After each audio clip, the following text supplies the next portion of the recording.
Enquanto o mundo ainda debate o futuro, a China já o construiu. Não estamos a falar de protótipos frágeis de laboratório, mas de máquinas colossais que operam hoje, de autocarros que engolem o trânsito a comboios que voam no vácuo a 1000 km por hora. Esqueça tudo o que sabe sobre transporte. O que vai ver agora não é ficção científica, é o novo padrão de velocidade que está a reescrever as leis da física diante dos nossos olhos.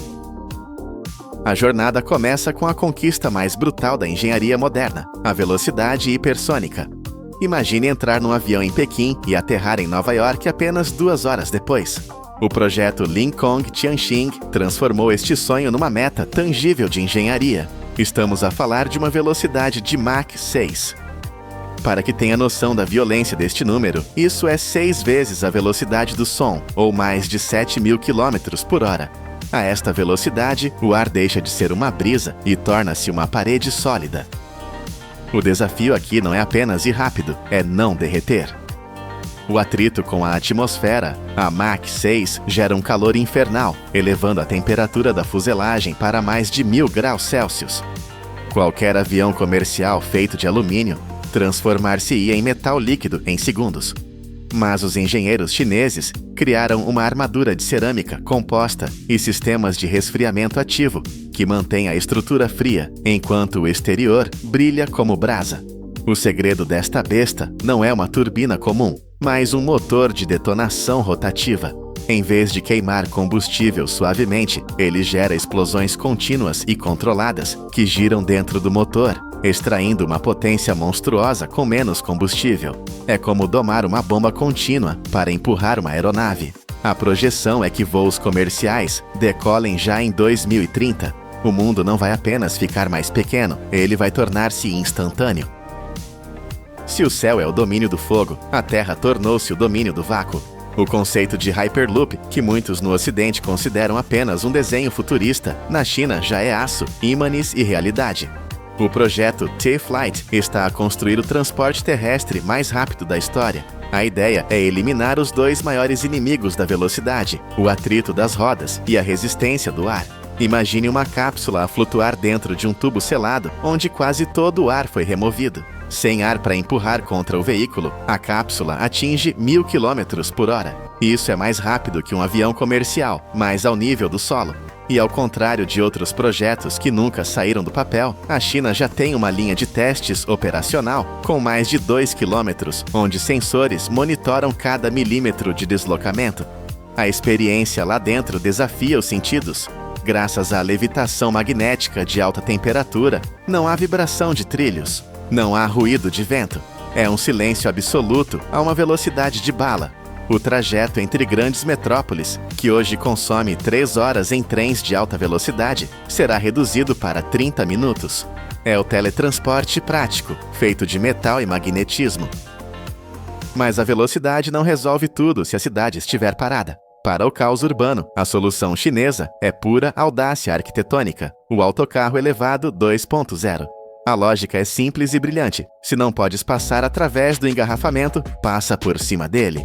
Este gigante não é apenas um veículo, é um túnel em movimento. Ele desliza sobre trilhos nas laterais da estrada, elevando a cabine de passageiros bem acima do fluxo de carros. Enquanto você está preso no trânsito no seu carro, este Leviatã passa por cima de si, transportando 1.200 passageiros de uma só vez. A primeira versão foi recebida com ceticismo, mas a segunda geração corrigiu as falhas, adicionou estabilidade e sistemas de segurança avançados. Não é preciso cavar túneis de metro que custam bilhões e demoram décadas. Basta instalar os trilhos e deixar o gigante rodar. Os resultados nos testes em cidades reais foram imediatos. O congestionamento nas rotas onde ele opera caiu 35%. É uma vitória da geometria sobre o caos. Em vez de competir por espaço no asfalto, este autocarro cria o seu próprio nível de tráfego, provando que a melhor maneira de vencer o trânsito é simplesmente ignorá-lo.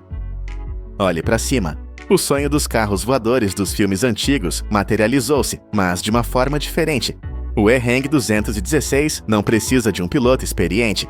Na verdade, ele não precisa de piloto algum. Este é um drone de passageiros totalmente autônomo. Você entra, senta-se numa cabine confortável, escolhe o destino num ecrã tátil e a máquina faz o resto. A segurança vem da redundância massiva. Este veículo possui 16 rotores montados em 8 braços. Se um motor falhar, ou até 2 ou 3, o computador compensa instantaneamente a potência dos restantes para manter o voo estável. É uma rede de segurança matemática que reage mais rápido do que qualquer humano poderia. Ele voa a 130 km por hora. Pode parecer pouco comparado ao jato hipersônico, mas numa cidade bloqueada, é a diferença entre 1 hora de estresse no carro e 10 minutos de voo panorâmico. E isto não é um teste secreto. O E-Hang já tem certificação para uso comercial. Dubai e várias cidades europeias já testam estas frotas. O táxi aéreo deixou de ser uma promessa. É um serviço que está prestes a aterrar no topo do seu prédio. A revolução não parou na terra e no ar. Ela conquistou a água. O transporte marítimo sempre foi lento e ineficiente devido à resistência da água, que é 700 vezes mais densa que o ar. A China resolveu isso com 2 máquinas que se recusam a navegar como barcos comuns. Primeiro, o HXA, um ferry que utiliza hidrofólios. Quando acelera, o casco do navio levanta-se totalmente para fora da água, apoiado apenas em lâminas submersas. Ao voar sobre a água, a resistência cai 80%. O navio atinge o dobro da velocidade das balsas normais, mas consome menos energia. É suave, silencioso e elétrico. Mas se levantar o casco não for suficiente, entra em cena o Airfish 8. Tecnicamente, é um barco com asas. Ele usa o efeito solo, um colchão de ar comprimido que se forma entre as asas e a superfície da água, para planar a 180 km por hora. Imagine conectar ilhas distantes sem precisar de construir aeroportos caros. O Airfish precisa apenas de uma rampa na praia. Ele consome 40% menos combustível que um avião e é muito mais rápido que qualquer lancha. Para países insulares, isto não é apenas um veículo, é uma revolução logística que transforma oceanos intransponíveis em autoestradas azuis. Talvez a inovação mais inteligente seja aquela que engana os nossos olhos. O sistema IRT parece um metro futurista, tem a capacidade de um comboio, mas não tem trilhos. Ele desliza silenciosamente pelo asfalto comum. Como? Sensores ópticos leem linhas pintadas na estrada com precisão milimétrica, mantendo o veículo numa trajetória perfeita, como se estivesse preso a carris de aço invisíveis. A genialidade aqui é o custo. Construir um metro subterrâneo custa $500 milhões por quilômetro. O ART custa apenas 20% disso. Você tem a capacidade de mover 500 pessoas de uma vez, sem paralisar a cidade com obras intermináveis por anos. Ele carrega nas estações em apenas 10 minutos, pronto para mais 40 quilômetros de serviço. Mais de 30 cidades chinesas já adotaram este comboio fantasma. É a prova de que a alta tecnologia não precisa de ser complexa e cara. Às vezes, a melhor solução é usar sensores inteligentes para transformar uma estrada comum numa linha de alta velocidade. Finalmente, chegamos ao cérebro por trás da máquina. O Baidu Apollo Robobus eliminou o componente mais perigoso de qualquer veículo, o ser humano. Este autocarro de nível 4 de autonomia não tem volante, não tem pedais, não tem banco do motorista. O interior é apenas uma sala de estar com janelas panorâmicas, onde você relaxa enquanto a inteligência artificial trabalha. O autocarro vê o mundo através de lidar e câmaras de 360 graus. Ele vê semáforos, prevê se um peão vai atravessar a rua e reage a tempestades com uma frieza calculista. O ser humano cansa-se, distrai-se com o telemóvel, fica irritado. A inteligência artificial nunca pisca. O resultado é um recorde de segurança impecável. Mais de 10 milhões de quilômetros percorridos em testes e uso real, com incidentes praticamente inexistentes. Em megacidades como Pequim e Xangai, estes robôs já fazem parte da rotina diária. Você espera na paragem e o autocarro chega, guiado por algoritmos que otimizam a rota em tempo real. Não é apenas transporte, é uma rede neural física que move a cidade com eficiência sobre-humana. Do fogo hipersônico a Mach 6, no limite da atmosfera, até a precisão silenciosa de um autocarro guiado por inteligência artificial. O que vimos hoje não são sonhos de um futuro distante. São milhares de toneladas de aço, cerâmica e códigos a operar agora mesmo. A China provou que os limites do impossível existem apenas até alguém decidir quebrá-los. Estas máquinas já estão a redefinir como milhões de pessoas vivem, trabalham e se movem. Resta apenas uma pergunta para si. Quando um destes veículos parar à sua porta, seja um drone sem piloto ou uma cápsula de vácuo, você terá a coragem de entrar e deixar o passado para trás? Se a Califórnia fosse um país, seria a quinta maior economia do mundo, com uma riqueza de 3,5 trilhões de dólares. Mas este gigante de concreto e agricultura enfrenta um inimigo silencioso e mortal, a pior seca dos últimos 1.200 anos.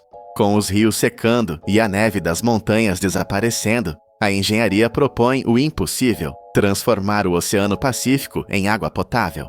Hoje, veremos como a pressão extrema e a tecnologia de ponta estão revertendo a natureza para salvar um estado inteiro. Para entender por que estamos construindo máquinas colossais à beira-mar, precisamos primeiro sentir o calor da Terra. A Califórnia não é apenas praias e celebridades, é o motor agrícola que alimenta a América. 1/3 de todos os vegetais e 2/3 das frutas e nozes dos Estados Unidos nascem aqui. Mas esse milagre verde no meio do semiárido tem um custo devastador. A agricultura consome 80% de toda a água usada no estado. É uma conta que a natureza não consegue mais pagar. Historicamente, a Califórnia confiava na Serra Nevada, uma muralha de montanhas que acumulava neve no inverno e a liberava como água fresca no verão. Mas esse ciclo natural colapsou. A neve diminuiu drasticamente e reservatórios vitais como Shasta e Oroville atingiram níveis críticos de 40%. A terra fértil começou a rachar, transformando-se em poeira vermelha. A humanidade não podia esperar pela chuva. A única saída era olhar para o oeste, para o vasto e salgado Oceano Pacífico. Mas como se move um oceano para dentro da Terra? A resposta começa com aço e ambição. Engenheiros projetaram um sistema de artérias industriais, tubulações gigantescas de aço carbono e polietileno de alta densidade. Imagine tubos com 2 a 3 metros de diâmetro, largos o suficiente para um carro passar por dentro. Estas não são simples condutas, são fortalezas subaquáticas. Elas precisam resistir à corrosão impiedosa da água salgada, à pressão esmagadora das profundezas e à força bruta das ondas que batem contra a costa dia e noite. A instalação dessas artérias é uma operação quase militar. Guindastes pesados baixam seções de tubulação com dezenas de metros de comprimento no leito marinho. Mergulhadores e máquinas trabalham para conectar cada peça com juntas de alta pressão e soldas perfeitamente seladas. Não pode haver erros. Um vazamento aqui seria catastrófico. Finalmente, para garantir que as correntes oceânicas não arranquem essas veias de aço, elas são fixadas com estruturas de aço e âncoras cravadas no fundo do mar. É por essas gargantas artificiais que a vida da Califórnia agora flui. Uma única tubulação de 63 centímetros, que parece pequena comparada às principais, já é capaz de sugar 15 milhões de litros de água por dia.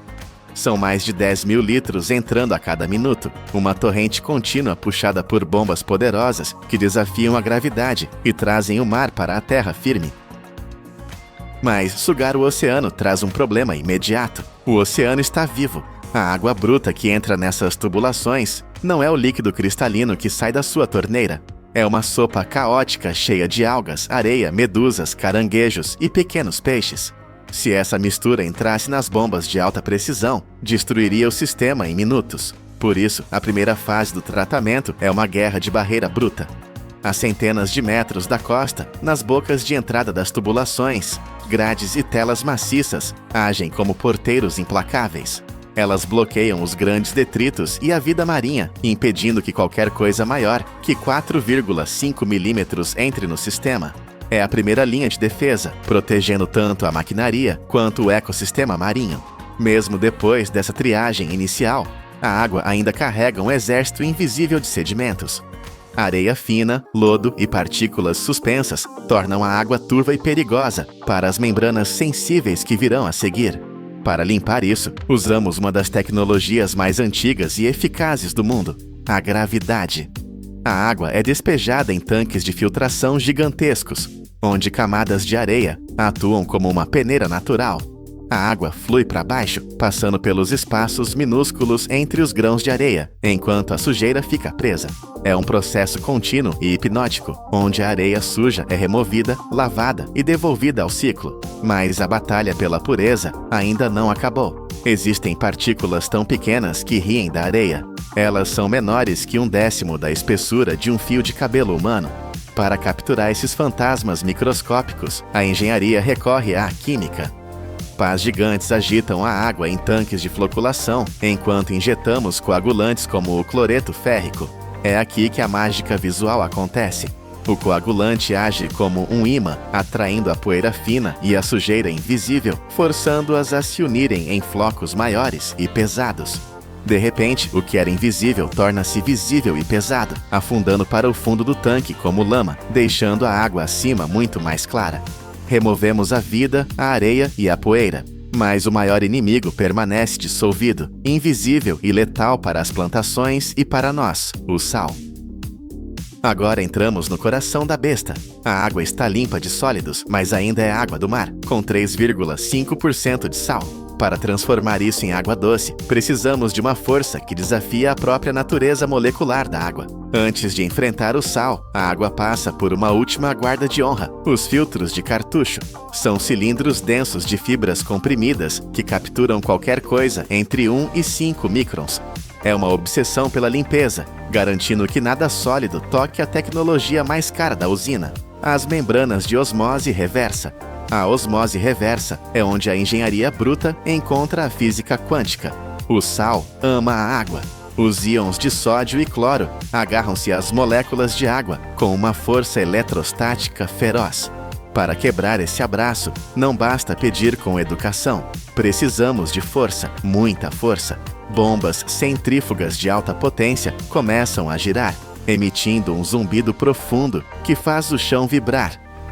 Elas empurram a água contra membranas semipermeáveis com uma pressão avassaladora de 60 bar. 60 bar.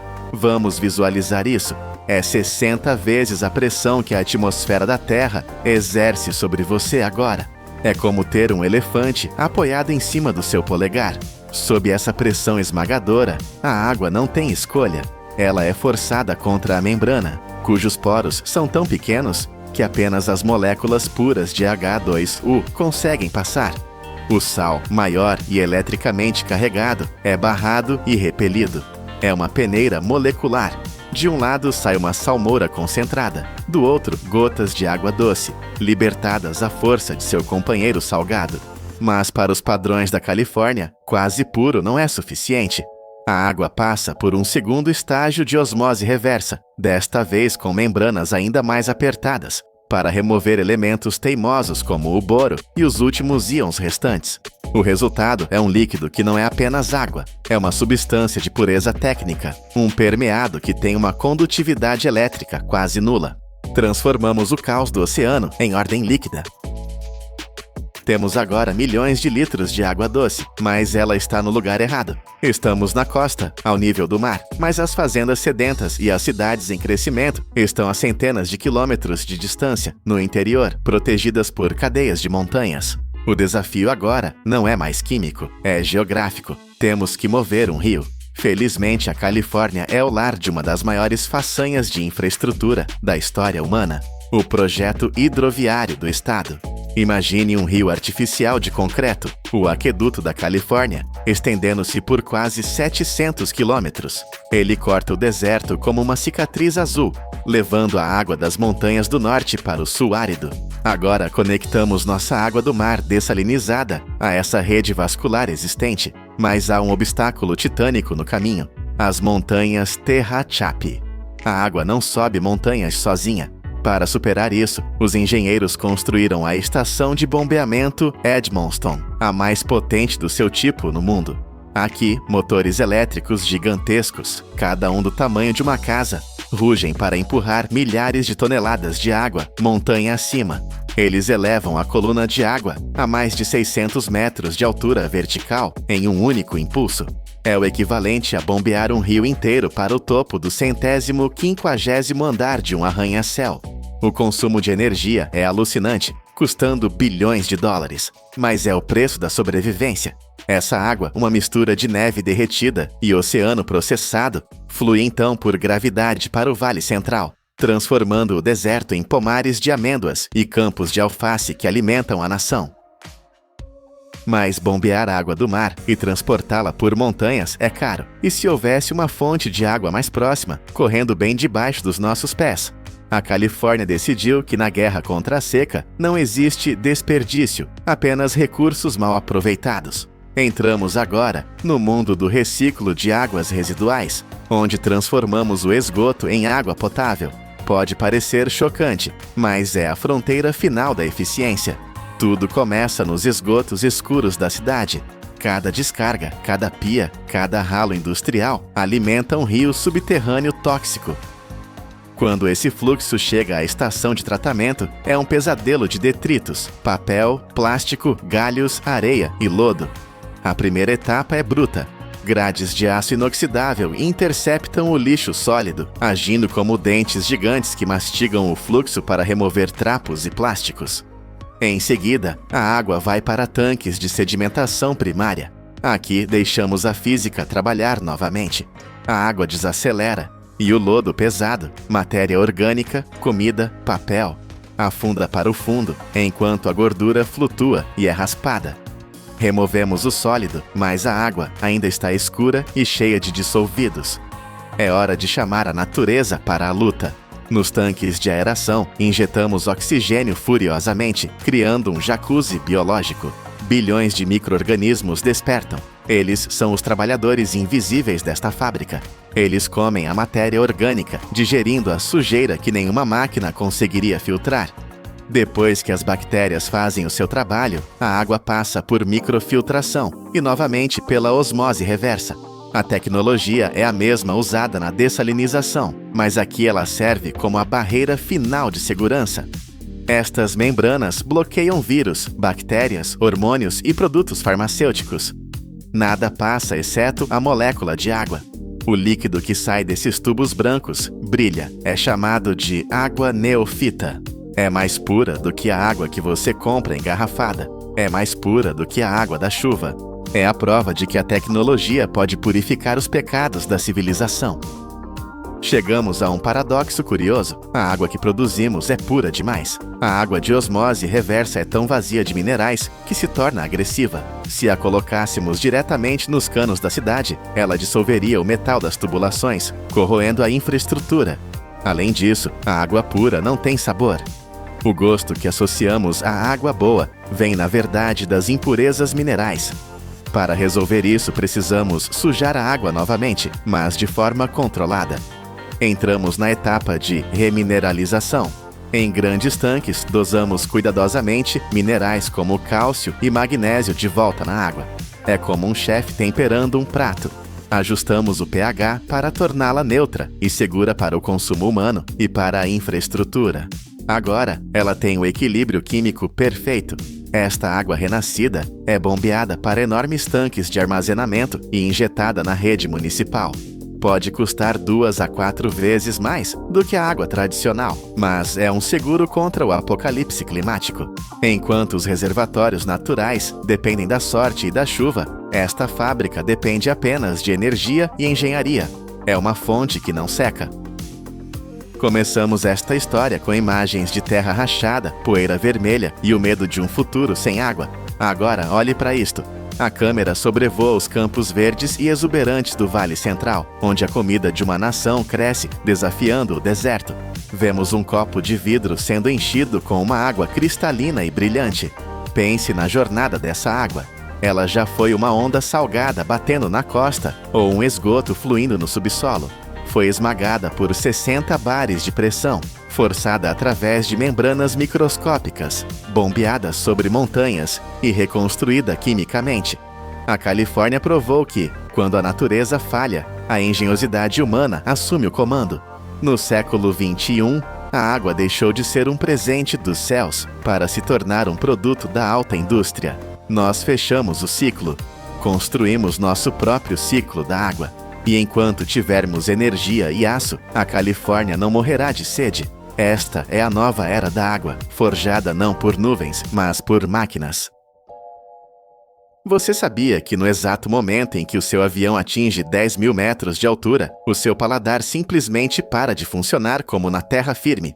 A umidade dentro da cabine despenca para níveis entre 10% e 15%, tornando o ar que você respira mais seco do que o deserto do Saara. Mas para servir mais de 1 bilhão de refeições por ano, existe uma fábrica invisível que desafia as leis da física todos os dias. Aqui, 3 milhões de pratos são lavados a cada 24 horas e o arroz é propositalmente mal cozido. Bem-vindo à cozinha mais extrema e perigosa do mundo. Para entender como essa máquina colossal funciona, precisamos começar pelo fim. Antes que qualquer chefe de cozinha toque em um ingrediente fresco, a fábrica precisa sobreviver a um tsunami diário de metal, plástico e restos de comida. Imagine centenas de voos pousando quase simultaneamente, descarregando milhares de carrinhos de metal que guardam os vestígios de viagens intercontinentais. O que acontece a seguir não se parece com uma cozinha, mas com uma zona de guerra industrial controlada. As docas de descarregamento são inundadas por uma maré de equipamentos que precisam ser processados imediatamente. Não há tempo para lavar louça à mão. Aqui, a limpeza é uma operação de engenharia pesada. Estamos falando de uma instalação capaz de processar até 3 milhões de peças de louça e bandejas todos os dias. O barulho é ensurdecedor. Máquinas de lavagem industrial, do tamanho de pequenos edifícios, disparam jatos de água fervente e produtos químicos com uma pressão violenta, esterilizando cada garfo, cada faca e cada prato, que será usado novamente em poucas horas. A precisão precisa ser absoluta, pois um único prato sujo pode comprometer toda a cadeia de segurança sanitária. Assim que emergem limpos e brilhantes do outro lado desse túnel de vapor, os carrinhos não são empurrados aleatoriamente. Eles são enganchados em um sistema de monotrilho suspenso. É uma visão impressionante, uma ferrovia no teto da fábrica que conecta todos os andares e níveis da cozinha, transportando volumes gigantescos de equipamentos de forma autônoma e segura sobre as cabeças dos trabalhadores. Essa artéria de aço garante que o fluxo nunca pare. Enquanto o equipamento é preparado, nas docas de recebimento de alimentos, uma corrida contra o relógio biológico começa. Ao contrário da carne ou do peixe, que podem ser armazenados em câmaras frias gigantescas, os vegetais não têm esse luxo. Eles chegam diretamente de fazendas parceiras empilhados em paletes maciços. A regra é brutal e inviolável. Assim que esses vegetais cruzam a porta do armazém, eles têm um prazo de validade imediato. Eles devem entrar na linha de processamento em no máximo 4 horas. Se esse tempo for excedido, a qualidade cai abaixo dos padrões estritos da aviação e toneladas de comida podem ser rejeitadas. É uma pressão constante, onde a logística precisa ser mais rápida do que a natureza. Assim que os ingredientes frescos são aprovados, entramos no coração gelado da fábrica. A temperatura aqui é mantida artificialmente baixa para garantir a segurança alimentar, mas o verdadeiro desafio é a química do sabor. A 35 mil pés de altitude, a baixa pressão e a secura extrema do ar ressecam o nariz e a boca, entorpecendo drasticamente o seu sentido do paladar.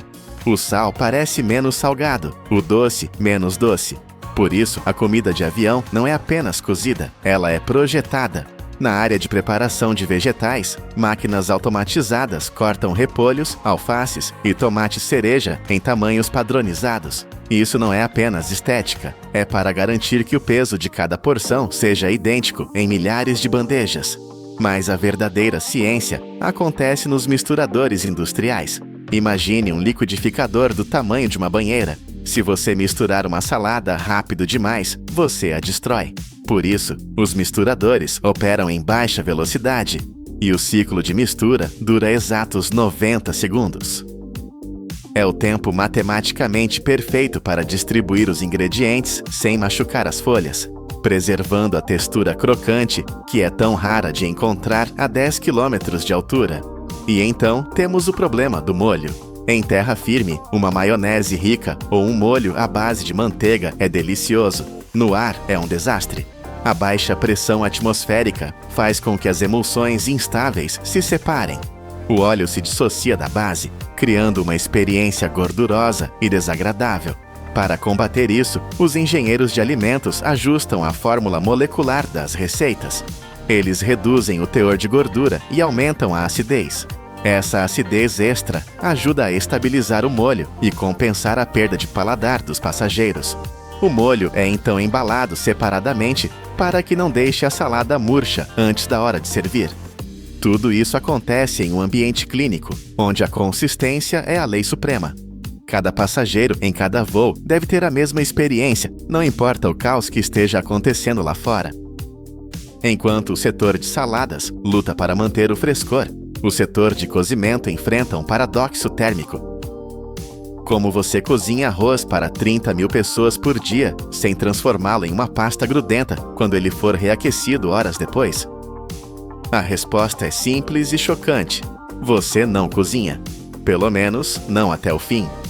O processo começa em caldeirões industriais gigantescos, onde a água é dispensada automaticamente, seguindo proporções calculadas por computador. Mas o segredo está no momento da parada.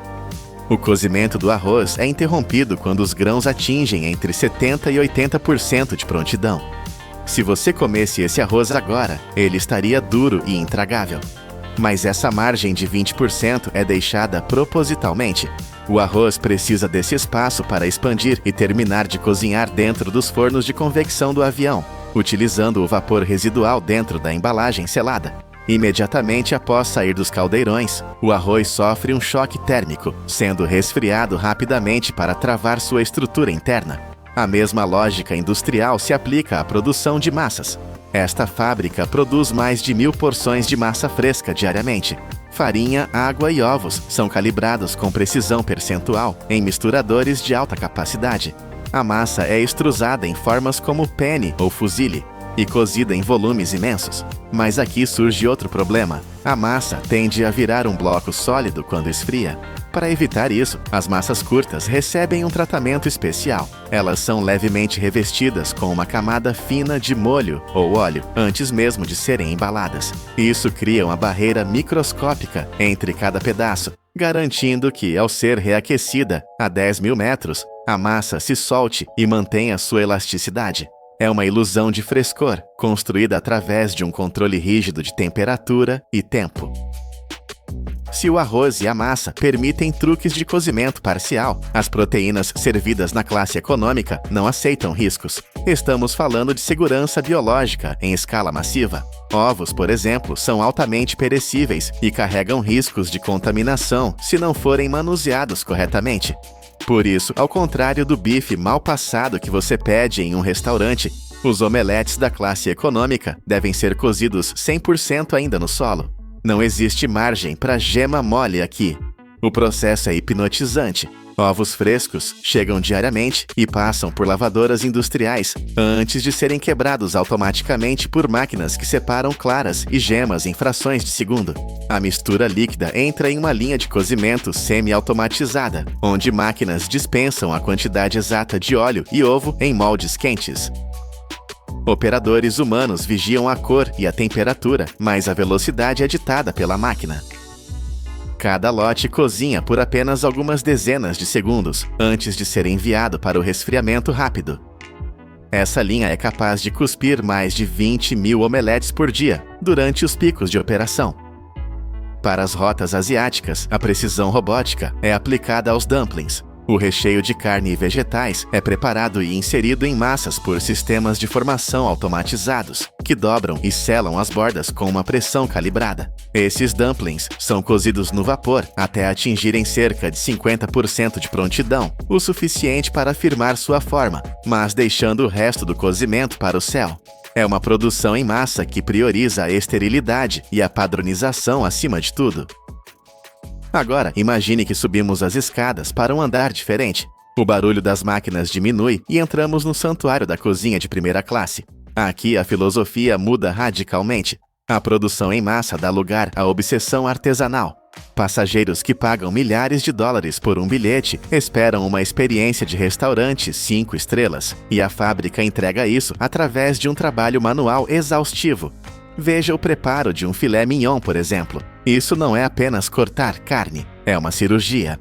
A carne bovina de alta qualidade passa por múltiplas camadas de avaliação, analisando a estrutura da fibra muscular e a distribuição de gordura. Técnicos especializados com anos de experiência podem passar até 2 horas limpando e aparando um único lote de filés. Eles usam facas especiais para remover meticulosamente qualquer tecido conjuntivo, nervos ou excesso de gordura. Por que tanto trabalho? Porque no ar, a gordura não derrete da mesma forma e o tecido conjuntivo se contrai violentamente, deformando a carne e tornando-a seca. Apenas cortes perfeitamente limpos e uniformes sobrevivem a essa triagem. Para pratos como o peixe kingfish, a técnica é igualmente precisa. O peixe é temperado com uma mistura que inclui açúcar mascavo e selado em uma chapa quente por exato 1 minuto de cada lado. O objetivo não é cozinhar o peixe por dentro, mas criar uma crosta caramelizada que tranque a umidade interna. Esse processo manual permite que a cozinha prepare mais de 3.000 porções de peixe de alta qualidade em menos de 5 horas, garantindo que cada prato tenha a aparência e o sabor de algo feito na hora, mesmo tendo sido preparado horas antes. A última parada dessa maratona industrial é a seção de confeitaria, onde a escala volta a ser gigantesca. O ar é doce, mas o ritmo é frenético. Linhas de produção automatizadas lançam até 10.000 croissants por hora, uma cascata dourada de massa folhada. Mas fazer sobremesas para aviões é um desafio de arquitetura. Um bolo de creme ou um brownie de chocolate precisa manter sua integridade estrutural, textura e sabor, mesmo quando submetido a turbulências, ar seco e mudanças de temperatura. Chefes de confeitaria desenvolvem receitas robustas que não colapsam sob pressão. Assim que a última cereja é colocada no topo, a corrida final começa. A comida não pode esperar. Ela sai da cozinha através de um fluxo logístico fechado e rigoroso. Cada carrinho é carregado em caminhões que elevam a carga até a fuselagem da aeronave. A partir desse momento, a responsabilidade sai das mãos da fábrica e passa para a tripulação de cabine. É uma transferência de custódia crítica. Os comissários de bordo tornam-se os chefes finais, seguindo instruções precisas para reaquecer e finalizar pratos que foram iniciados no solo. Um atraso de minutos na pista, uma falha no forno do avião ou um erro na logística pode arruinar o trabalho de milhares de pessoas e deixar centenas de passageiros com fome. Quando você finalmente abaixa a mesa do seu assento, remove o lacre de alumínio e sente o aroma do seu jantar a 10.000 metros de altura, lembre-se de que aquilo não é apenas comida. É o ponto final de uma jornada épica de engenharia e logística. Você está prestes a consumir o resultado de 3 milhões de pratos, lavados em rios de água fervente, de arroz matematicamente mal cozido, para sobreviver à física, e de bifes esculpidos à mão por horas. É o triunfo da indústria sobre um ambiente que foi feito para destruir o sabor. Em um mundo onde o ar é mais seco que no Saara e a pressão tenta esmagar a culinária, essa fábrica invisível garante que, não importa onde você esteja no céu, o conforto de uma refeição quente sempre chegará até você. Isso é o verdadeiro poder da indústria. Os Estados Unidos quebraram um silêncio de 40 anos. Para salvar 500 mil de pessoas de uma seca bíblica, engenheiros não estão apenas bloqueando um rio com concreto. Eles estão perfurando as montanhas rochosas e erguendo uma parede colossal de 107 metros feita de asfalto quente. Este é o projeto Chimney Hollow, 690 milhões de dólares, para construir o coração negro que manterá o Colorado vivo. Para entender a loucura necessária para aprovar este projeto, você precisa primeiro sentir a poeira na boca. O oeste americano não está apenas com sede, ele está morrendo. Os cientistas confirmaram que estamos vivendo a pior seca dos últimos 1.200 anos. Não é um ciclo ruim de uma década, é uma mudança fundamental na estrutura do clima. Os gigantescos reservatórios que sustentaram o crescimento da América no século XX, o Lago Mead e o Lago Powell, recuaram tanto que revelaram barcos afundados da Segunda Guerra Mundial e leitos de rios que estavam submersos há gerações. Imagine olhar para o tanque de água da sua casa e ver que restam apenas 10%. O pânico seria imediato. É exatamente isso que está acontecendo agora. Cidades inteiras no Arizona e em Nevada estão racionando cada gota, e fazendas que alimentavam a nação estão virando deserto. Mas no Colorado, o problema é ainda mais cruel. Existe um paradoxo geográfico que parece uma piada de mau gosto da natureza. Olhe para o mapa. 80% da população do estado vive no lado leste das montanhas, onde as cidades estão explodindo em tamanho e devem dobrar de população até 2050. Mas a água está quase toda no oeste. A cada primavera, quando a neve derrete nos picos majestosos das rochosas, bilhões de litros de água pura e gelada correm para o lado errado. Elas fluem para o oeste, em direção ao Oceano Pacífico, deixando as planícies do leste secas e sedentas. É um desperdício que a civilização moderna não pode mais aceitar. A missão dos engenheiros tornou-se clara e aterrorizante. Eles precisam roubar essa água da gravidade. Eles precisam fazer o impossível acontecer. Transportar um rio inteiro através de uma parede de granito sólido que toca as nuvens. E para armazenar esse tesouro líquido, eles precisam construir algo que a América parou de construir há décadas.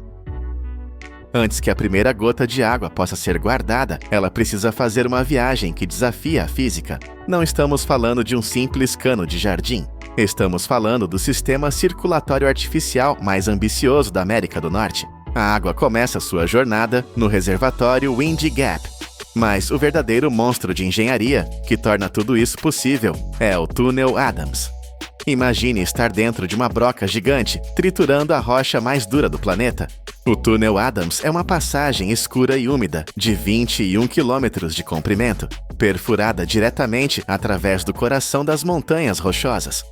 Para colocar isso em perspectiva visual, o comprimento deste túnel é mais de 2 vezes a altura do Monte Everest, empilhado sobre si mesmo. É uma artéria invisível, escondida sob milhões de toneladas de pedra, onde a água viaja na escuridão total para cruzar a divisão continental. Quando a água finalmente explode para fora da montanha no lado leste, ela não está livre. Ela é imediatamente canalizada para uma rede de alta pressão. Ela passa por túneis menores e entra em uma tubulação de aço titânica. Este tubo tem 3 metros e 20 centímetros de largura. É tão grande que você poderia dirigir um caminhão de entrega dentro dele sem arranhar os espelhos laterais. A pressão aqui é imensa. Válvulas de controle que parecem motores de foguetes regulam o fluxo, garantindo que a força da água não destrua o metal. Todo esse sistema, monitorado por sensores de inteligência artificial em tempo real, tem um único objetivo: entregar o líquido precioso em um vale tranquilo perto de Loveland, Colorado. Um vale que costumava ser um resort da Hewlett-Packard, mas que agora está prestes a se tornar o fundo de um lago artificial gigantesco. Mas quando essa água chegar, o que a impedirá de destruir tudo em seu caminho? Aqui chegamos ao local da construção, onde a escala humana desaparece. O que está sendo erguido no Chimney Hollow não é uma barragem comum. Esqueça a imagem da represa Hoover, aquele arco de concreto branco e rígido que você vê nos filmes. Aquilo foi o símbolo do século XX. O século XXI exige algo diferente. Esta é uma barragem de aterro, uma montanha artificial meticulosamente construída por mãos humanas e máquinas gigantes. A parede se ergue a 107 metros de altura. Isso é equivalente a um arranha-céu de 35 andares, bloqueando a saída do vale. O comprimento da crista da barragem se estende por mais de 1 quilômetro, cobrindo uma distância igual a 11 campos de futebol profissional colocados em linha reta. O volume de material movido aqui é incompreensível. Caminhões basculantes que parecem brinquedos à distância transportaram e depositaram 6,8 milhões de metros cúbicos de rocha. Eles estão construindo uma pirâmide moderna, camada por camada. Quando estiver cheio, este reservatório segurará 1,22 bilhões de metros cúbicos de água. Isso é água suficiente para abastecer toda a cidade de Denver por 5 anos inteiros. A pressão na base dessa parede será esmagadora. Se essa barragem falhar, a catástrofe seria bíblica. Mas houve um momento de pânico silencioso no início do projeto. Para construir uma barragem de rocha, você precisa de um núcleo impermeável, geralmente feito de argila, para impedir que a água passe pelos espaços entre as pedras. Quando as escavadeiras rasgaram o chão do vale até a rocha matriz, os geólogos confirmaram o pior pesadelo. Não havia argila. O vale era apenas areia e granito triturado. Sem argila, a barragem seria apenas uma pilha de pedras permeável. A água passaria direto por ela. O projeto de 690 milhões de dólares parecia condenado antes mesmo de começar. Mas a engenharia americana olhou para a Europa, especificamente para a Noruega e a Suécia, e encontrou uma solução radical. Eles decidiram abandonar a terra e usar o petróleo. A solução é o asfalto, mas não o asfalto que você dirige todos os dias. Estamos falando de núcleo de asfalto hidráulico, uma tecnologia tão rara que este é apenas o segundo projeto em toda a história da América do Norte a utilizá-la. É aqui que o vídeo se torna quente e viscoso. Imagine uma fábrica química montada no meio das montanhas. O cheiro de betume quente enche o ar. As máquinas aquecem uma mistura especial de pedras finas e betume a uma temperatura infernal de 150 graus Celsius. A mistura é negra, brilhante e mortalmente quente. Esta substância não é despejada de qualquer jeito. Uma pavimentadora especial, guiada por laser e GPS, deposita o asfalto no centro exato da barragem, subindo camada por camada, à medida que as rochas são empilhadas ao redor. O resultado é um núcleo preto, vertical, que funciona como a espinha dorsal da barragem. Mas por que asfalto? A resposta é genialidade pura. O concreto é duro, mas é quebradiço. Se o chão se mover, o concreto racha. O asfalto nesta mistura especial é viscoelástico. Isso significa que ele é sólido o suficiente para ficar em pé, mas flexível o suficiente para fluir. Pense nisso como um coração de pedra, envolto em uma camada gigante de borracha indestrutível. Se um terremoto sacudir as montanhas, ou se a barragem assentar com o peso colossal da água, o núcleo de asfalto não vai rachar. Ele vai se dobrar. Ele vai se adaptar. Se uma pequena fissura aparecer, a pressão e o calor natural farão com que o asfalto sangre para dentro da rachadura, selando-a automaticamente. É uma barragem que se cura sozinha. É a fusão perfeita de força bruta e química avançada.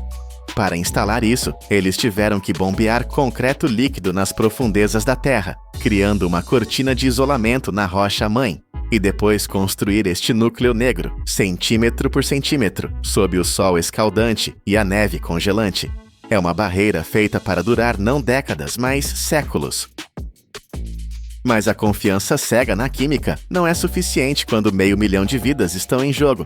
A barragem Chimney Hollow não é apenas uma pilha de pedras com um centro de asfalto. Ela é um robô gigante disfarçado de montanha, enterrados profundamente dentro daquela parede negra, onde nenhum humano jamais poderá ir novamente. Estão mais de 500 sensores de fibra óptica e instrumentos de pressão. Estes não são sensores comuns. Eles formam um sistema nervoso digital que está acordado 24 horas por dia, 7 dias por semana. Esses nervos digitais conseguem sentir coisas que nós não conseguimos. Eles detectam a pressão da água empurrando contra a parede.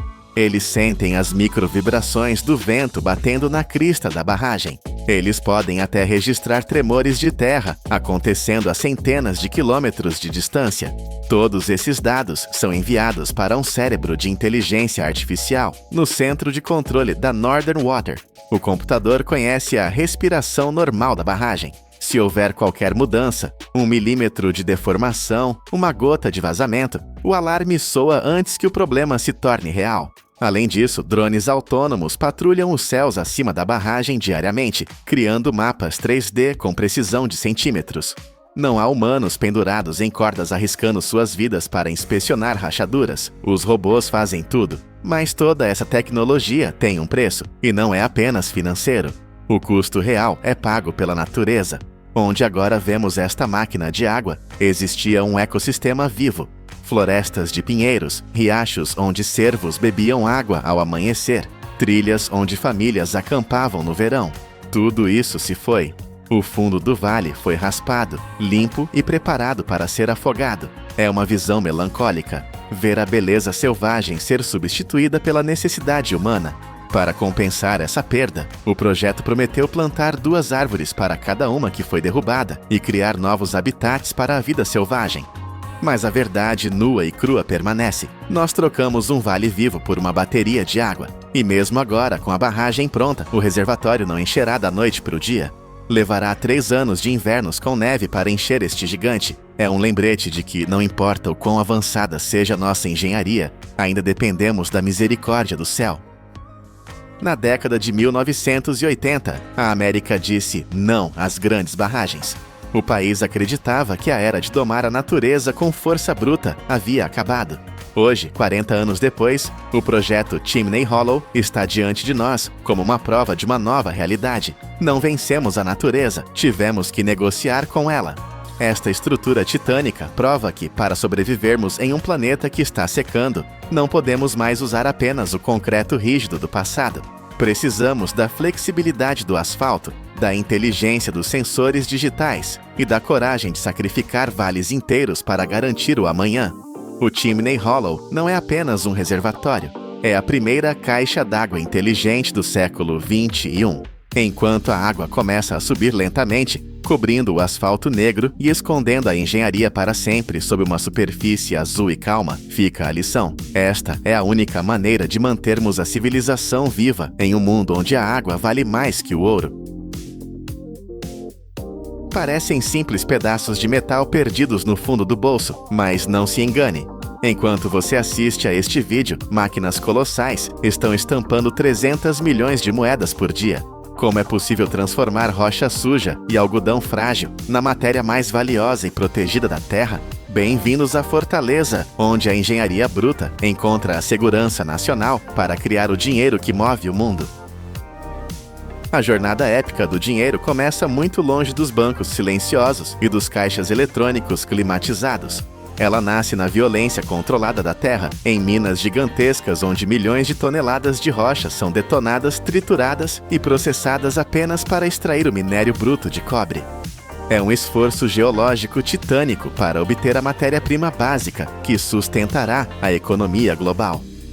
Mas o minério bruto é apenas o primeiro passo para se tornar uma moeda americana moderna. Metais como cobre, zinco e níquel precisam passar por uma purificação extrema e serem fundidos em ligas precisas. Eles chegam às instalações de produção não como moedas, mas como barras retangulares maciças, verdadeiros monstros metálicos que pesam entre 500 e 1.000 libras cada um. Estes lingotes são frios, pesados e inflexíveis, representando o potencial bruto de milhões de dólares que ainda não existem. Para despertar esse valor, é preciso invocar o inferno. Essas barras gigantescas são alimentadas em fornos industriais de alta potência, projetados para gerar um calor avassalador. Estamos falando de temperaturas que atingem 1.400 graus Fahrenheit, o equivalente a cerca de 760 graus Celsius. Neste ambiente extremo, a estrutura rígida do metal se rende. Ele não derrete completamente até virar líquido, mas entra em um estado semissólido, brilhando com um vermelho incandescente, tornando-se maleável como uma argila superaquecida. É neste momento de vulnerabilidade térmica que a transformação começa. O metal incandescente é forçado através de uma série de rolos industriais pesados, máquinas que aplicam toneladas de pressão para esmagar e esticar a liga. É um processo violento, mas calculado. O lingote, que antes era um bloco espesso, é gradualmente achatado, passando repetidamente pelos rolos até se transformar em uma folha longa e contínua. A precisão aqui é absoluta. A espessura final deve estar estritamente entre 0,06 e 0,1 polegada. Se a folha ficar 1 milésimo de polegada mais grossa ou mais fina, o peso da moeda final estará errado e ela será rejeitada por máquinas de venda automática e contadores de dinheiro em todo o mundo. Ao atingir a espessura perfeita, essas folhas, agora com centenas de metros de comprimento, são enroladas em bobinas gigantescas. Cada bobina pesa centenas de quilos e armazena o potencial para milhares de moedas, aguardando no armazém como munição pronta para a próxima fase de combate industrial. Quando chega a hora da produção, essas bobinas massivas são retiradas do armazenamento por empilhadeiras especializadas, operando com cuidado cirúrgico para evitar qualquer dano ao material. A bobina é montada em um sistema de desenrolamento de alta tecnologia e a linha de produção automatizada assume o controle. O ritmo muda drasticamente. Deixamos para trás a lentidão do aquecimento e entramos na velocidade frenética da fabricação mecânica. A tira de metal é alimentada continuamente em uma prensa de estampagem, uma máquina que opera com a velocidade de uma metralhadora. O objetivo aqui é simples, mas a execução é hipnotizante. A prensa desfere golpes verticais extremamente poderosos, cortando discos de metal virgens com uma precisão absoluta. Estes discos, chamados de blanks, são o embrião da moeda. A máquina é incansável, capaz de produzir centenas de milhares de golpes por hora. O som é um rugido industrial constante, uma percussão metálica onde a cada segundo dezenas de discos caem nas bandejas coletoras, tilintando como uma chuva de dinheiro. Dependendo da denominação, esses discos variam de 19 a 27 milímetros de diâmetro. Mas o que acontece com o metal que sobra? A tira de metal, agora parecendo um esqueleto cheio de buracos, não é lixo. Em uma demonstração de eficiência total, essa sobra é recolhida, triturada e enviada de volta aos fornos para ser derretida e recomeçar o ciclo. Nada se perde. Enquanto isso, os discos cortados seguem em frente. Eles ainda não são moedas, são apenas pedaços de metal planos, sem rosto e sem valor legal. Para sobreviverem ao mundo real, eles precisam de tratamento. Eles passam por um processo de recozimento para amaciar o metal, seguido de uma lavagem química e secagem, garantindo que a superfície esteja imaculada e pronta para as etapas que definirão sua identidade e durabilidade. Agora, os discos entram no mundo da eletroquímica. No caso das moedas modernas, muitas são feitas de um núcleo de zinco que precisa ser protegido e embelezado. Os discos viajam para a área de eletrodeposição, onde são submersos em tanques gigantes contendo soluções químicas carregadas de íons metálicos. Quando uma corrente elétrica precisa atravessa o tanque, ocorre uma reação em nível atômico. Uma camada fina e uniforme de cobre ou níquel adere permanentemente à superfície do zinco. Isso não é apenas tinta, é uma fusão molecular que cria uma armadura brilhante, protegendo o núcleo contra a corrosão e dando à moeda sua cor característica.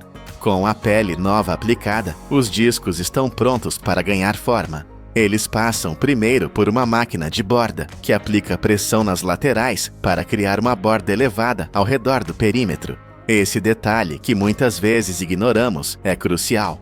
Ele protege os desenhos da face da moeda contra o desgaste quando elas deslizam sobre mesas ou balcões e facilita o empilhamento. Mas a verdadeira mágica acontece na prensa de cunhagem. Aqui, a força bruta encontra a arte. O disco liso é colocado entre dois moldes de aço endurecido, que contém a imagem negativa da moeda, o rosto do presidente, o valor, o ano e as frases icônicas. Em uma fração de segundo, a prensa se fecha com uma força devastadora, que pode chegar a centenas de toneladas. É um impacto tão violento que o metal sólido não tem escolha, a não ser fluir como um líquido viscoso, preenchendo cada microfissura do molde. Em um piscar de olhos, o disco liso ganha relevo, textura e identidade. O resultado é uma moeda com detalhes nítidos, brilho espelhado e durabilidade para circular por 30 anos ou mais. Sensores avançados inspecionam cada peça instantaneamente, verificando o peso e a nitidez. As moedas imperfeitas são descartadas sem piedade.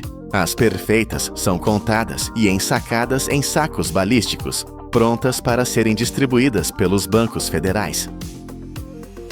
Enquanto as moedas confiam na dureza do metal, o dinheiro de papel exige uma abordagem completamente diferente, uma que desafia a própria definição de papel.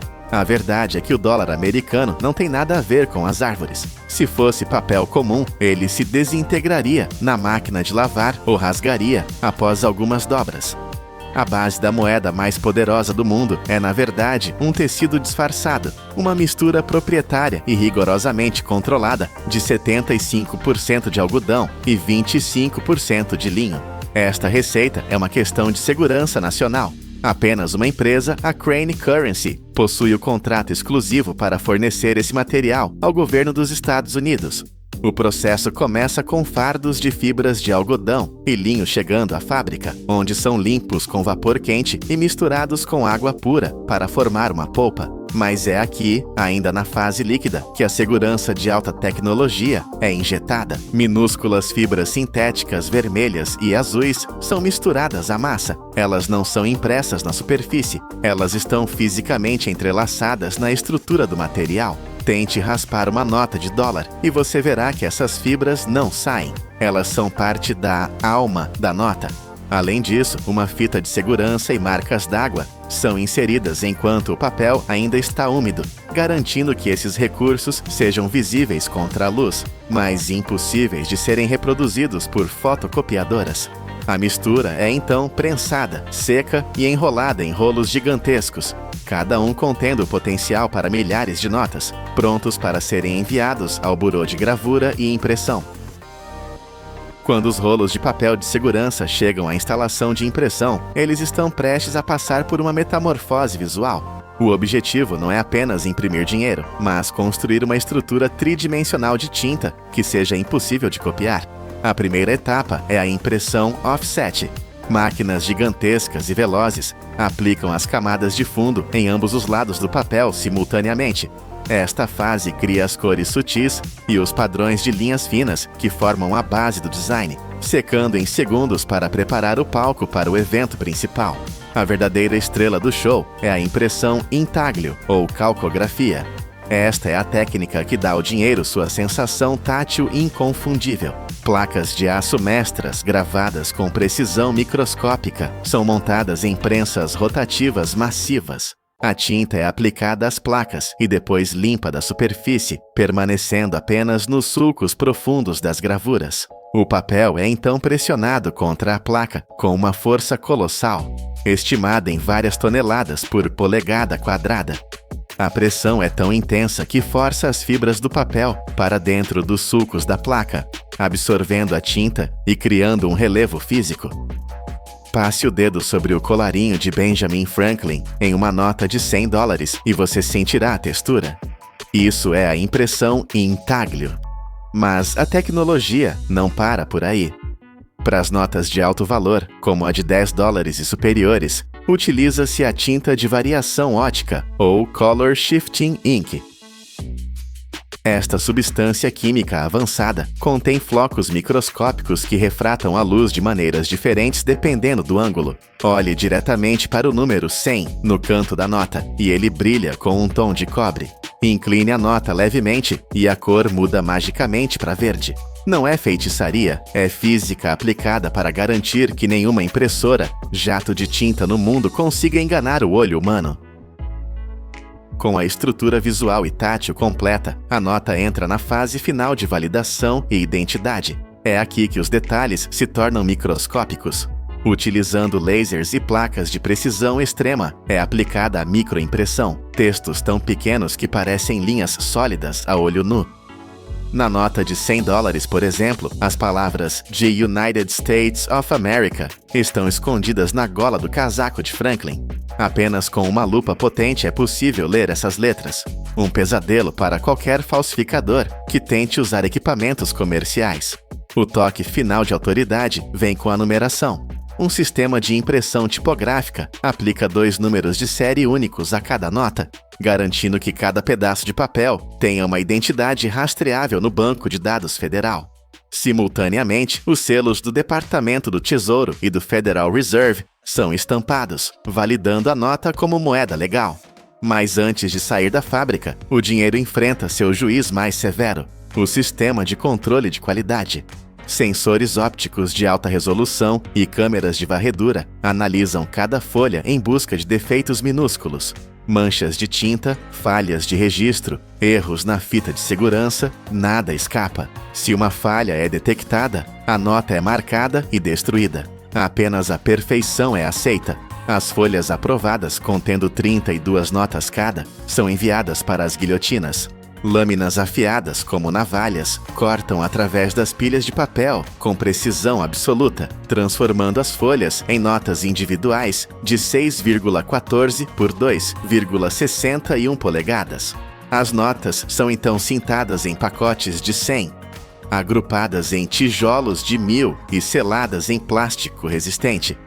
Cada tijolo é rotulado com códigos de barras que contém toda a história daquela pilha.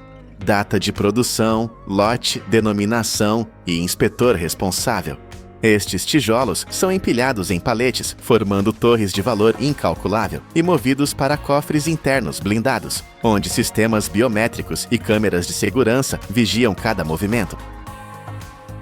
Percorremos um longo caminho, desde as explosões nas minas profundas e os campos de algodão ondulando ao vento, até o interior das máquinas mais precisas e protegidas da humanidade. O que começou como pedra bruta e fibra vegetal foi transformado por fogo, pressão, química e lasers na moeda que serve como referência para o mundo inteiro. Estes tijolos de dinheiro, agora carregados em caminhões blindados, partem para os 12 bancos da Reserva Federal, prontos para entrar na corrente sanguínea da economia. Cada vez que você segura uma moeda ou uma nota, lembre-se, você não está segurando apenas um meio de troca. Você tem em mãos um triunfo da engenharia, um monumento à complexidade industrial e um símbolo de confiança forjado na fusão perfeita entre a natureza bruta e a genialidade humana. O Canadá construiu o que é, sem dúvida, a artéria de asfalto mais monstruosa do planeta. Imagine uma estrada com 18, às vezes 20 faixas de largura, pulsando com 500 mil de veículos todos os dias. Mas este gigante não é um símbolo de triunfo, é um símbolo de paralisia. Ele queima 56 bilhões de dólares todos os anos em fumaça e tempo perdido. Para salvar a economia, os engenheiros propuseram um plano que parece saído de um filme de ficção. Enterrar um rio de aço de 50 quilômetros de extensão bem debaixo da cidade. O custo? 130 bilhões de dólares. Será este o projeto que salvará a América do Norte ou a maior armadilha financeira da história? Para entender por que alguém consideraria gastar uma fortuna tão inimaginável, você precisa primeiro sentir o desespero que reina na superfície. A rodovia 401 não é apenas uma estrada, é a espinha dorsal de toda a economia canadense. Estendendo-se por 828 quilômetros, desde a ponte Ambassador, em Detroit, até a fronteira de Quebec, ela carrega o peso de uma nação. Quando foi inaugurada em 1953, era uma via modesta de 2 pistas, prometendo liberdade e velocidade, mas o progresso tem um apetite insaciável. Em apenas uma década, ela inchou para 12 pistas. Hoje, em Toronto, ela se expandiu para 18 ou 20 faixas, tornando-se um dos gargalos mais notórios de todo o continente norte-americano. O trecho entre Ranfort Drive e a rodovia 427 vê um volume de tráfego que supera as lendárias e caóticas autoestradas de Los Angeles e Atlanta. Estamos falando de 500 mil veículos, dia após dia, lutando por cada metro de asfalto. Imagine a cena na hora do rush. Um oceano de luzes de freio vermelhas, estendendo-se até onde a vista alcança, motores queimando combustível inutilmente, motoristas presos em gaiolas de metal. O custo dessa imobilidade é astronômico. Caminhões parados significam fábricas paradas. A região da Grande Toronto perde 44,7 bilhões de dólares canadenses anualmente apenas devido a esse congestionamento. Se olharmos para toda a província de Ontário, o número salta para 56,4 bilhões. 60% de todas as mercadorias que viajam por caminhão entre o Canadá e os Estados Unidos passam por aqui. Isso representa 2,7 bilhões de dólares em produtos diariamente. Um único acidente, um único caminhão tombado, pode paralisar linhas de montagem em Detroit e esvaziar prateleiras em Ontário. E há o custo humano e ambiental. Cada caminhão em marcha lenta emite quase 8 kg de dióxido de carbono por hora. E no trecho conhecido como Beco da Carnificina, entre Windsor e London, a neblina e a velocidade já causaram desastres horríveis, incluindo um engavetamento de 100 carros em fevereiro de 2025. Quando não há mais espaço para crescer para os lados, a única opção que resta é cavar fundo. Diante desse cenário apocalíptico, o governo de Ontário ressuscitou uma ideia que é tão ambiciosa quanto aterrorizante: construir um túnel contínuo de 50 quilômetros sob a cidade mais densamente povoada do país. Não estamos falando de um simples buraco no chão. O plano técnico prevê uma estrutura que desafia a engenharia moderna. Imagine um complexo subterrâneo de 3 andares, um verdadeiro bolo de camadas feito de concreto reforçado e aço. Um nível seria dedicado exclusivamente ao tráfego que flui para o leste. Outro nível, isolado, levaria os veículos para o oeste. E o terceiro nível, talvez o mais crucial, seria reservado para o peso pesado, caminhões de carga e transporte público. A ideia é conectar Brampton e Mississauga, no oeste, a Markham e Scarborough, no leste, criando uma via expressa que ignora completamente o caos da superfície. O primeiro-ministro Doug Ford já colocou este projeto na lista de prioridades nacionais, buscando aprovações ambientais aceleradas. Para realizar essa façanha, seriam necessárias máquinas perfuradoras de túneis, as TBMs, verdadeiros vermes mecânicos de centenas de toneladas, que mastigam rocha sólida e deixam para trás um tubo de concreto acabado. Mas desenhar isso em um plano digital é fácil. A realidade física de perfurar sob arranha-céus, bairros residenciais antigos e infraestrutura existente é um pesadelo logístico. Estamos falando de uma cirurgia invasiva no coração geológico de uma metrópole viva, onde um erro de cálculo pode ter consequências catastróficas. Para compreender a verdadeira escala do desafio, precisamos olhar para além das fronteiras do Canadá. A história da engenharia global está repleta de lições duras sobre túneis. O Eurotúnel, que conecta o Reino Unido à França, tem uma extensão semelhante de 50 quilômetros. Mas há uma diferença crucial. Ele transporta apenas trens elétricos. Mesmo assim, para garantir a segurança, foi necessário construir 3 tubos separados para ventilação e evacuação. Agora, imagine um túnel rodoviário dessa extensão, cheio de carros e caminhões emitindo calor e gases de escape. A necessidade de sistemas de ventilação seria monumental. Como você troca o ar de 50 quilômetros de subsolo sem criar chaminés tóxicas em toda a cidade? Olhemos para o Japão, uma nação conhecida por sua proeza técnica.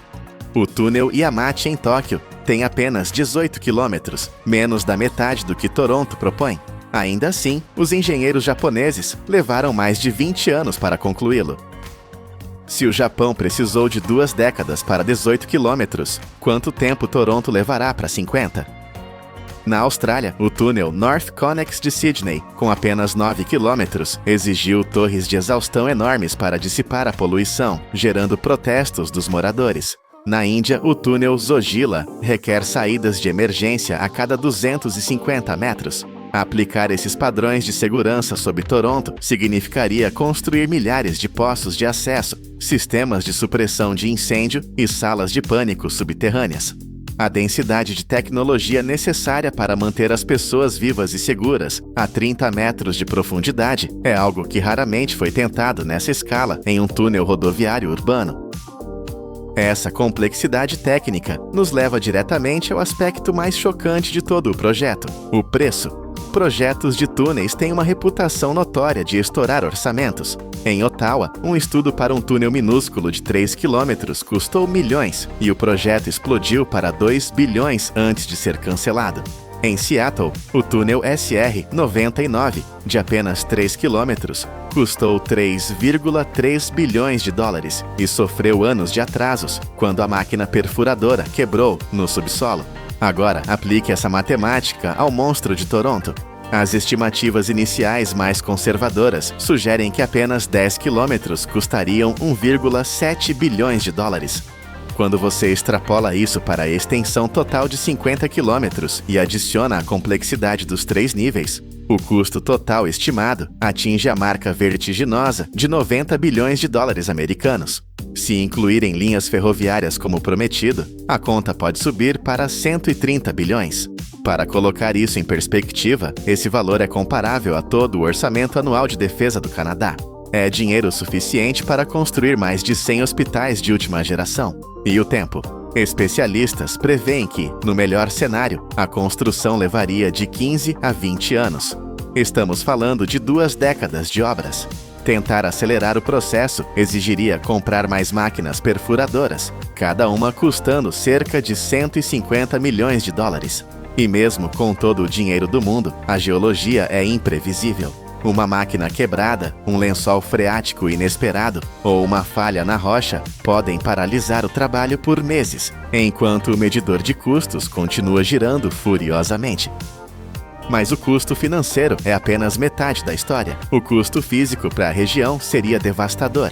Para abrir um buraco desse tamanho, os engenheiros teriam que remover dezenas de milhões de toneladas de terra e rocha. Imagine uma frota interminável de caminhões basculantes, dia e noite, transportando essa montanha de detritos para fora da cidade.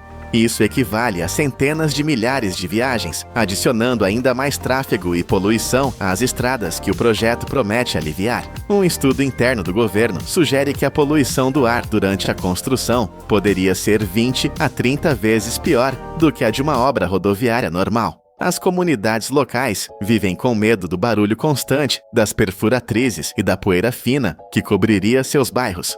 Há também o risco geológico real de subsidência, o solo assentando e afundando acima do túnel, o que poderia rachar fundações de casas e edifícios na superfície. Ambientalistas alertam que a rota proposta atravessa ecossistemas vitais, como o rio Don e áreas úmidas que servem de refúgio para a vida selvagem. Além disso, há a questão dos recursos. Um projeto dessa magnitude agiria como um buraco negro para materiais de construção. Ele sugaria todo o suprimento de concreto e aço de Ontário. Isso criaria uma escassez artificial, fazendo disparar os preços para qualquer outra pessoa que quisesse construir uma casa, um hospital ou uma escola. O mercado de construção da província poderia ficar paralisado, refém de um único megaprojeto. No entanto, apesar dos riscos titânicos e do caos potencial, há um argumento sedutor que mantém o projeto vivo. Se funcionar, os benefícios seriam transformadores. Modelos do Ministério dos Transportes mostram que, sem intervenção, até 2031, as viagens na atual rodovia 401 demorarão 90 minutos a mais do que hoje. O túnel promete apagar esse futuro sombrio. Ao desviar caminhões e trânsito de passagem para o subsolo, a superfície voltaria a fluir. Isso teria um efeito cascata em toda a cadeia de suprimentos da América do Norte.